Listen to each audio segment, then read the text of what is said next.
Lo que vamos a hacer ahora es empezar a analizar circuitos usando fasores.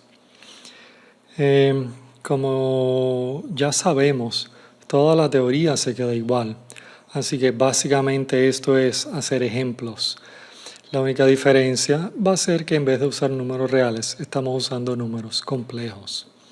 Vamos a empezar con los circuitos sencillos. Vamos a suponer que nos dan este circuito aquí. Tenemos una fuente de voltaje y tres elementos, todas en serie, una resistencia, un inductor y un capacitor, donde la fuente es sinusoidal. Nos piden varias cosas aquí, nos piden, esto no está completo, esto es simplemente para yo acordarme de lo que están pidiendo. Nos están pidiendo la impedancia equivalente conectada a la fuente. Aquí ya no van a pedir resistencias equivalentes, lo que vamos a pedir son impedancias equivalentes. Nos piden la corriente I de T y nos piden todos los voltajes en el circuito y también lo que se llama un diagrama de fasores, que vamos a ver lo que es. Como sabemos, lo primero que hacemos es convertimos nuestro circuito de tiempo a fasor. Nuestra fuente, pues eso sería 100 con un ángulo de 30. Las impedancias, pues la resistencia sería 100 ohms. El inductor y el capacitor resultan ser J150 y menos J50 ohms. Verifiquen qué les da esto. Una vez que tenemos el circuito en el dominio de fasor, ahora podemos contestar todo. Lo primero que nos preguntaron era la impedancia equivalente conectado a la fuente. Como los tres elementos pasivos están en serie, la impedancia equivalente sería simplemente la suma. Igual que antes, las impedancias en serie se suman, impedancias en paralelo, pues las tenemos que combinar, se combina de la misma forma. Así que sería 100 más J150 menos J50, lo que nos daría, ya que podemos hacer sumas directamente aquí, nos daría 100 más J100 para la impedancia equivalente. También nos piden la corriente, así que ya que tenemos la impedancia equivalente, déjame reescribir el circuito con la impedancia equivalente.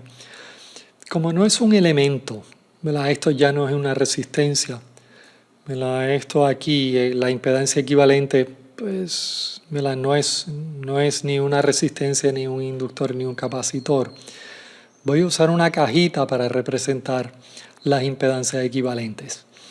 Así que ponemos nuestra impedancia equivalente, el resto del circuito lo dejamos igual y podemos sacar lo que es esta corriente. La corriente fluye de positivo a negativo, así que corriente es V entre la impedancia. Escribimos V, escribimos la impedancia. Claro que aquí estamos haciendo una división. El numerador ya está en forma polar, pero el denominador no. Así que déjame cambiar esto de forma rectangular a forma polar para así hacer la división. Así que sería 100 entre 141, lo que nos daría básicamente 1 entre la raíz de 2.707. Y los ángulos sería 30 menos 45, que nos daría negativo 15 grados. Así que la corriente pues sería 0.707 coseno de 500t menos 15 grados. Nos piden los otros voltajes en el circuito. Tenemos que definir todo lo que usamos, Si yo en algún punto escribo VR, esa VR tiene que estar definida en el circuito. Uno tiene que definir dónde es positivo y dónde es negativo, si no está mal. Así que habiendo definido los voltajes en todos los elementos, poniéndole una polaridad de referencia, las podemos calcular. V es igual, en este caso puse el positivo para que la corriente estuviera fluyendo de positivo a negativo en todos los tres casos. Así que en todos los casos V es igual a I por Z. Como están en serie, es la misma corriente, lo único que cambia es la impedancia y podemos calcular los tres voltajes aquí. Sería I por 100, que sería la resistencia, que sería entonces 70.7 con un ángulo de menos 15. El voltaje en el inductor sería la corriente por J 150. Ahora de nuevo, como estamos multiplicando, vamos a cambiar esto de forma rectangular a forma polar, así que sería 150 con un ángulo de 90 grados. Así que multiplicamos magnitudes, nos da 106. Sumamos ángulos y nos da 75. Lo mismo para el capacitor, ¿verdad? Para que la magnitud nos da ahora 35 y el ángulo menos 105. Ya tenemos todos los voltajes, ¿verdad? Porque hay 4 elementos aquí. Tenemos todos los voltajes en este circuito, todos los elementos están en serie, así que solamente hay una corriente. Así que este circuito tiene 4 fasores, ¿verdad? Todo lo que es un voltaje, una corriente, ¿se acuerdan? Es un fasor. Si hay 4 voltajes y una corriente, hay 5 fasores. Así que nuestro diagrama de fasor va a tener 5 términos. Un diagrama de fasor es simplemente escribir los voltajes y corrientes como vectores en el plano complejo. Tenemos un eje real, un eje imaginario. Por ejemplo, este voltaje de la resistencia tiene una magnitud de 70 con un ángulo de menos 15, así que va a ser menos 15 el ángulo con una magnitud de 70. El voltaje en el inductor es 106, o sea que va a ser más largo y el ángulo aquí es 75. En el capacitor es más cortito, 35.4 con un ángulo de menos 105. Y entonces el voltaje era 100 con un ángulo de 30 grados. La corriente es mucho más pequeño que los voltajes. En algunos casos, cuando vemos diagramas de fasor, la gente escribe o hace un diagrama para los voltajes y otro diagrama para las corrientes, simplemente porque tienen un tamaño tan y tan distinto. Pero nosotros las vamos a poner aquí, ¿verdad? Ya que las magnitudes aquí son aproximadas de todas formas. Si pasamos a otro ejemplo, básicamente en este circuito notamos que nos están dando los mismos elementos con la misma fuente de voltaje, pero ahora, en vez de estar en serie, pues ahora están en paralelo. Y de nuevo nos piden la Z equivalente, en este caso lo que nos piden son las corrientes y el diagrama de fasor. De nuevo, lo primero que hacemos es cambiamos el circuito de tiempo a fasor. Los elementos ya las calculamos en el ejemplo anterior, así que simplemente las podemos poner. Y nuestra fuente de voltaje sigue igual. Nos piden la Z equivalente. Estos 3 elementos pasivos, las 3 impedancias, están conectadas en paralelo. Podríamos hacer esto de 2 en 2, pero yo lo quise hacer los 3 a la vez, simplemente porque sí. Así que sabemos que es la inversa de la suma de las inversas de las impedancias. Así que sería 1 entre 100 más 1 entre menos J50 más 1 entre J150. Déjame multiplicar arriba y abajo por 300 simplemente para eliminar aquí abajo los denominadores. Así que daría 300, aquí daría 3, 6 y 2, dejando el menos J y el J. Ahora, las J no las queremos en el denominador, las queremos subir, pero ¿verdad? El negativo J sube como J, el J sube como menos J. Verifiquen que saben porque esto es así. Y entonces lo que nos daría después de sumar estos dos términos es 300 entre 3 más J4. Esto lo tenemos que simplificar. Es una división, así que lo podemos hacer de dos formas. 300 lo podemos escribir en forma polar como 300 con un ángulo de 0. El denominador entonces lo podemos escribir como 5 con un ángulo de 53. Y entonces haciendo la división nos daría 60 con un ángulo de menos 53 grados. O, si no quiero cambiar esto a forma polar, puedo hacer lo siguiente, ¿verdad? Como había comentado antes. Puedo multiplicar arriba y abajo por el conjugado del denominador. Esto es para que salga un número real en el denominador. Y entonces, ¿verdad? Esto 3 más J4 multiplicado por 3 menos J4 me da 25.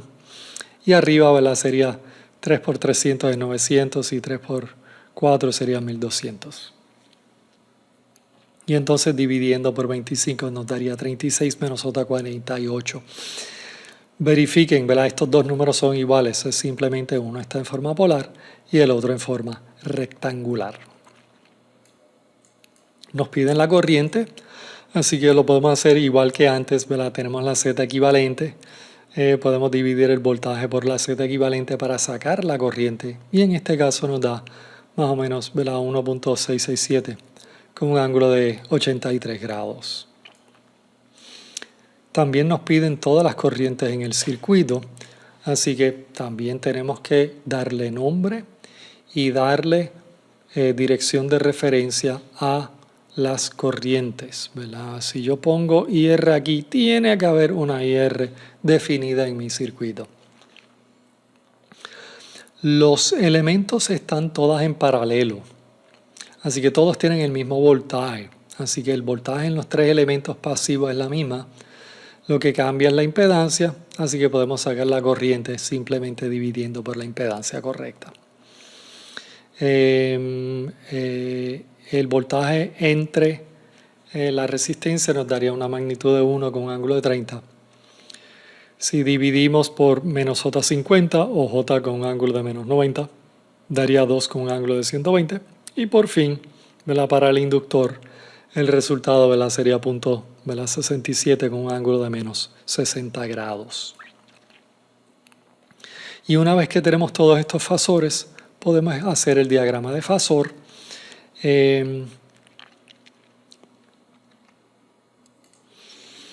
¿Verdad? IM, para que no se confundan, no tiene, ¿verdad? No es un fasor, no tiene una flechita encima.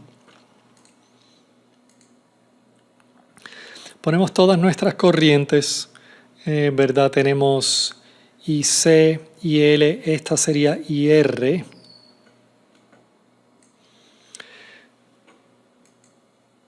Entonces, el voltaje, como es mucho más grande aquí, le estoy poniendo con líneas entrelazadas. Pero tenemos, ¿verdad? Por ejemplo, IL es 0.67 con un ángulo de menos 60. IC tiene un ángulo de 120. IR tiene un ángulo de 30 grados, etc. Así que esto sería nuestro diagrama de fasor para el circuito. Para un último ejemplo, vamos a ir a un circuito tal vez un poquito más complicado.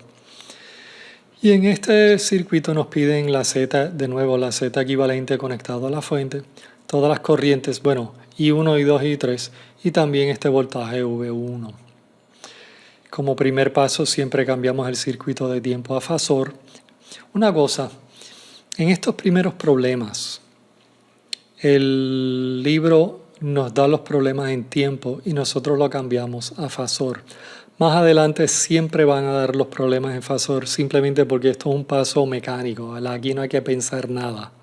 Así que más adelante, ¿verdad? Siempre nos van a dar los circuitos ya en forma de fasor.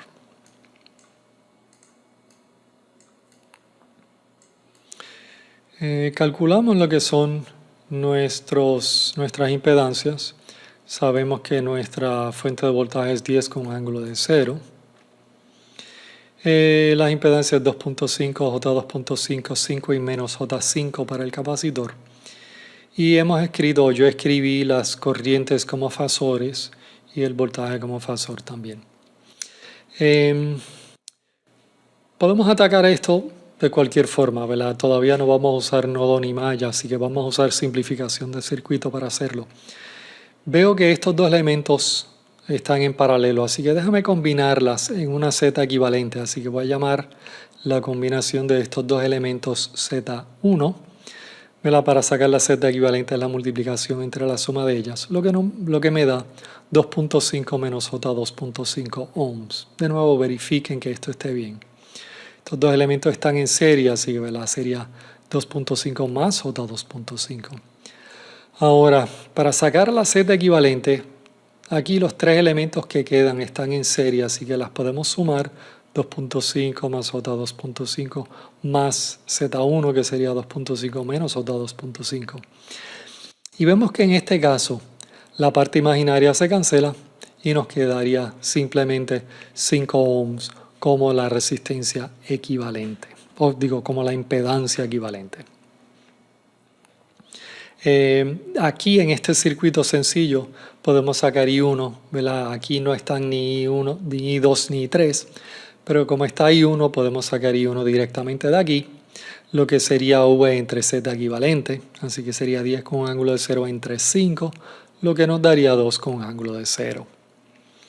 Ahora, estas dos corrientes aquí, una vez que yo tengo I1, si yo quiero sacar I2 e I3, ¿verdad? Esto es una aplicación perfecta de una ecuación de división de corriente, ¿verdad? Tengo una corriente entrando a una conexión de dos elementos en paralelo, así que puedo sacar I2 y I3 con nuestras ecuaciones de división de corriente. ¿Se acuerdan? Si yo quiero la corriente aquí, es la otra impedancia por la suma de las dos. Así que I2 sería menos J5 por la suma de las dos por la corriente que se divide. Y si hago esto, menos J5 por 2 me daría menos J10. Tendría 5 menos J5 en el denominador. Para hacer la división lo voy a cambiar a forma polar, o sea que esto sería 10 con un ángulo de menos 90. Esto sería raíz de 25 con un ángulo de negativo 45. Y entonces terminamos con la raíz de 2 con un ángulo de menos 45 para I2. ¿Qué sería I3? Pues sería esta impedancia 5 entre 5 menos J5 por la corriente que se divide. Y en este caso me da la misma magnitud, pero el ángulo 90 grados fuera de fase. Lo último que nos piden en el circuito es el voltaje V1. Ahora V1 es el voltaje de este nodo al nodo abajo. O sea que V1 es el voltaje en el elemento del capacitor o la resistencia de 5 ohms. Podemos usar cualquiera de las dos, ¿verdad? Tengo I2 e I3, o sea que puedo multiplicar I3 por menos J5 o puedo multiplicar I2 por 5 para sacar ese voltaje V1. En este caso multipliqué I2 por la resistencia simplemente porque era más fácil para sacar lo que es V1.